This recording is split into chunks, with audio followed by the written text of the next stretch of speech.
The present. It's been 2 weeks since we were all in the newspapers and received the Queen's letter, and in lots of ways, things feel just like they did before.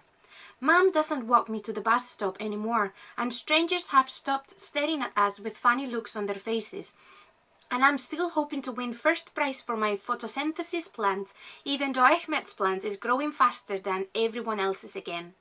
He's teaching me some words in Kurdish, like grow more and grow up and I love you lots, and I think it's working. But in lots of other ways, things aren't normal at all. Aunt Christina comes round much more often, and she buys me presents too. I think she likes us now because we were in the newspapers. I still don't like her. Whenever she comes, I ignore her and make Uncle Lenny play Scrabble with me and Mum like he used to do. Mr. and Mrs. Rashid from the floor below have invited Mum and me for dinner this weekend, which means Mum might have a new best friend. And next week, I'll be going with Tom and Josie and Michael and Ahmed to Buckingham Palace to have tea with the Queen. Sometimes I get so excited thinking about it that I have to jump up and down just as high as I can until my insides feel calmer. I think they must know that things can never be the same again after you've had tea with an actual queen. Mum asked me what I'd like to take as a present for the Queen, and I thought about it for 3 hours. In the end, I decided that, as she doesn't really need anything, and I can't afford to buy her real diamonds or a ruby, I would buy her a pomegranate from the man with the royal heart. Because I think the next best thing to wearing lots of yules must be to eat lots of little ones instead. The other thing that's changing is that I turned 10 today. When I woke up extra early this morning, I found the birthday card on the kitchen table. The birthday card is a very old card. It was the last one Dad gave to me before he died, and every year Mum puts it out so that he can be there to greet me when I wake up, just like he used to when he was alive. It doesn't say much inside, just, to my pumpkin, happy birthday, try not to grow up too fast, love, Dad. I'm glad Mum had to leave for work early because seeing the card always makes me want to sit down and cry. So, I did. And then I went to my room and played one of Dad's favourite songs on his old record player. That made me feel better too. Sometimes all you really need is somewhere to cry without anyone ever knowing. I didn't remind anyone it was my birthday because I wasn't having a party and I didn't have anything to take into class with me. Josie brings in a big cake on her birthday, and Michael's mum always hands out goodie bags to everyone. But Mum doesn't have time to bake and goodie bags are expensive. That's why it's easier to pretend that I don't have a birthday at all. I met Tom and Josie and Michael by the bus stop as usual, and when they didn't say anything about my birthday, I felt sad and glad at the same time. I was afraid Mrs. Khan might say something, but she didn't. My Uncle Lenny usually sends me something in the post, so I would probably get home to find a card with some extra pocket money or chocolate in it like I did last year. If I did, that would be nice. At afternoon break, Josie and Tom and Michael and Ahmed and me talked about what we were going to wear to Buckingham Palace next week.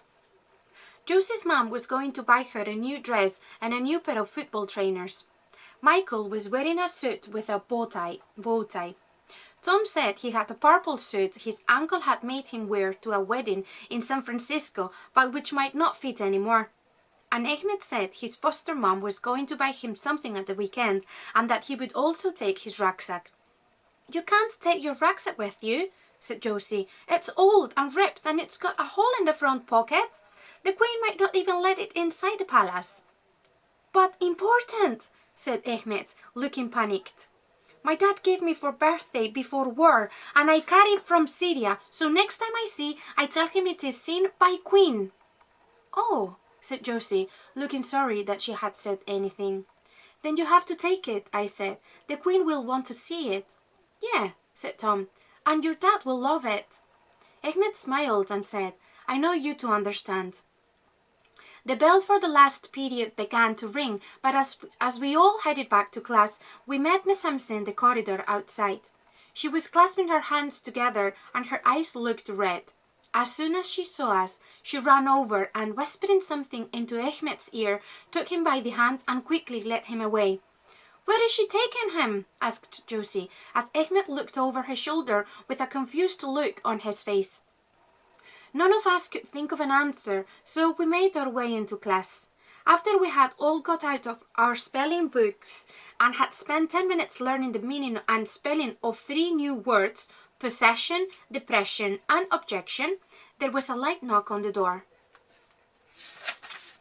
We all looked around to see who it was.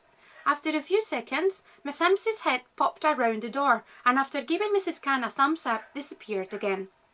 Mrs. Cann smiled and, clapping her hands, said, "Right, everyone, close your books, please. I have a very important announcement to make." We all fell quiet and waited for an explanation about what was going on and where Ahmed was.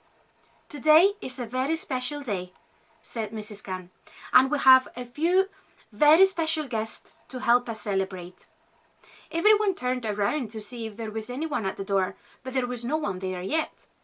"Eyes to the front, please," ordered Mrs. Cann. "Now, before our guests arrive, I want you all to promise me that you will be on your very best behavior."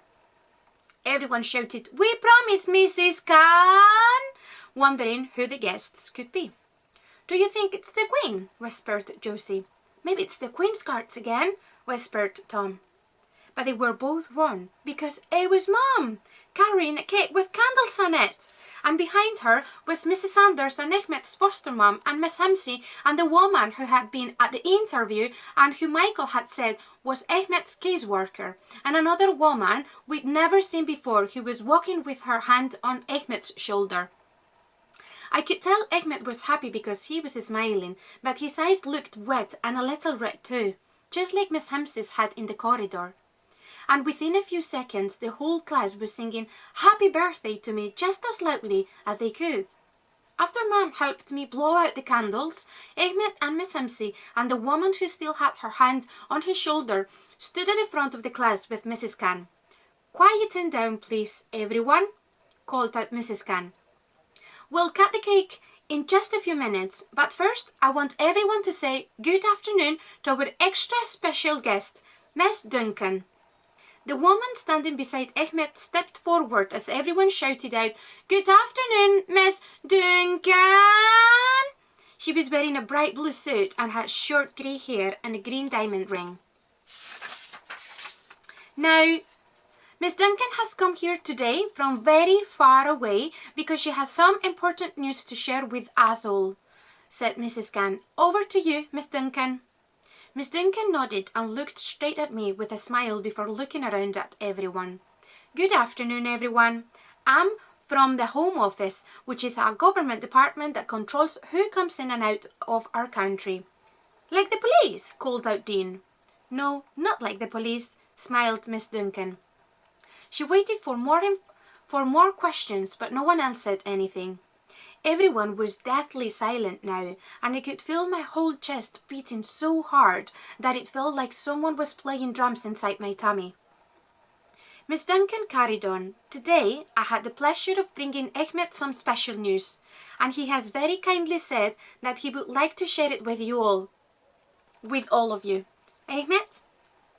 She held out a plain white envelope that had no address on it and offered it to him. But Ahmed didn't take it and whispered something to Miss Hempsey instead. Miss Hempsey frowned at first, but then laughing and crying all at once, gestured at me to come up. "He would like his best friend to read it to everyone," she explained. For a moment I couldn't move. Then Josie gave me a kick under the table that made me stand up and slowly walk over to where Ahmed was standing. Miss Duncan waited until I was standing in front of her and, holding out the envelope to me, said, "A very happy birthday, Alexa, from all of us. Thanks to you and to Josie and Michael and Tom, of course, there have been thousands of people writing in and signing petitions and calling our offices just to ask how they could help Ahmed and lots of other refugee children like him. And because of that, well, here you go." Ahmed nodded and added, "Happy birthday, best friend." I opened my mouth, but I think all my words must have disappeared and my brain had stopped working because I couldn't really think any thoughts anymore. Ahmed tapped the envelope in my hand and said, "You read it for me." I tried to take the piece of paper out of the envelope, but there were so many eyes staring at me, and Ahmed's eyes looked so big that my fingers got nervous and started to shake.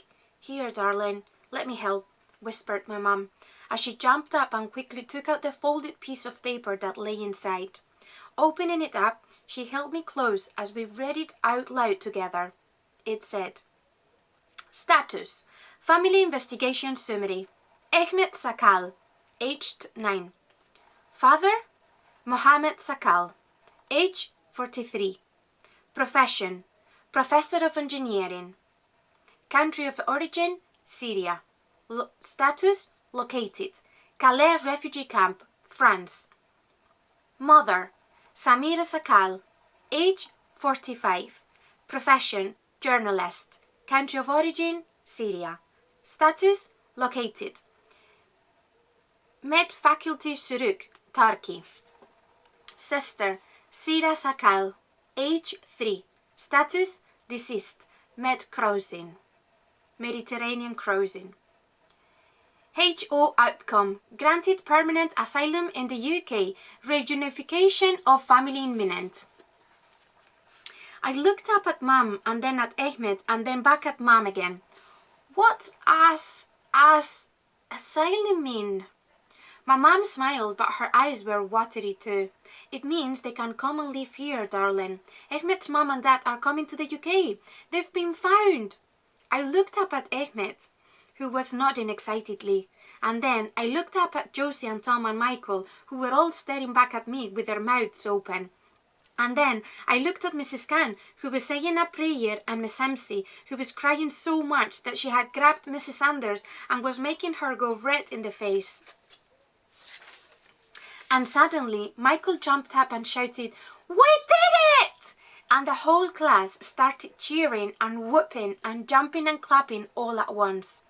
I know that afternoon was one of the best afternoons I will ever have.